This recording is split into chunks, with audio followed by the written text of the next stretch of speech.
Yo, what's up mga parts, may red light mo to. So ayan. So hindi raw 150cc yung Raider natin, 200cc raw yan. Kasi yung piston natin is 62mm. So hindi daw yung pang 150cc. Ayan o.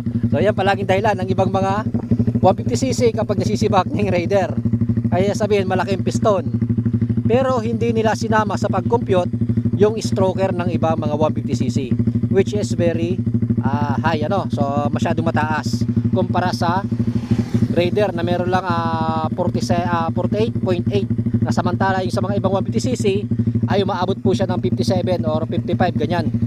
Yan, yun ang pinagkaiba nila. So mas mataas yung mga stroker ng mga ibang 150cc pero maliit yung piston nila.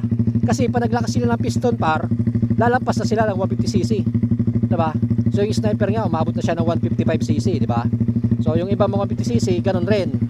Kaya ganun po ang nangyayari. So si Raider Carb naman at si Raider FI nakapokus to sa power, which is gumamit sila ng 62mm na piston pero maliit yung stroker nito, which is 48.8 lang. Kaya kung susumahin nyo par, yung cc ng motor na ito is 147.3cc lang kung kukumputin nyo talaga ano. So hindi yung hula-hula lang o haka-haka.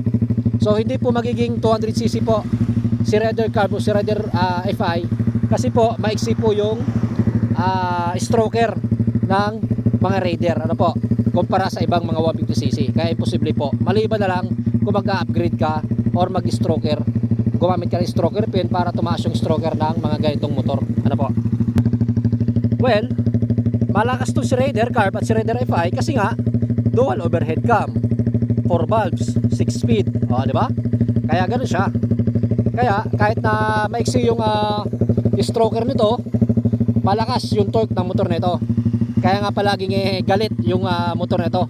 Pagka kahit na nakadaan-daan ka lang ng takbo, parang ayaw niya, gusto niya bibiritin mo kasi pag hindi, parang over torque yung motor na to. Kaya nga minsan kailangan kombinasyonan mo siya na mas magandang sprocket na kunting high speed para hindi masyadong birit na birit yung makina mo, especially kapag kakargado na yung mga motor ninyo.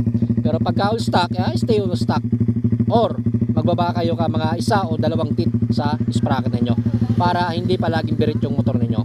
Kaya yan kung bakit malakas si Raider Carb. So hindi po kasalanan niya yung Suzuki ano. Hindi kasalanan ng Suzuki kung bakit yung ganyan yung build ng motor nila. Syempre since 2004 pa po yung build ng motor na yan. Ganyan na po yung specs ng Suzuki since 2004 pa. Ano po? Malakas siya hindi dahil sa piston niya. Malakas siya kasi ganyan yung specs ng motor niya. Ano po? Yan yung specs ni Suzuki. Kaya ganyan siya manakbo. Especially kapag na-upgrade mo na, mas lalong lalakas pa. Alright? Kung gusto nyo lumakas yung motor nyo, napakasimple lang, mag-upgrade kayo. Ganun lang kasimple par. Ano? Alright?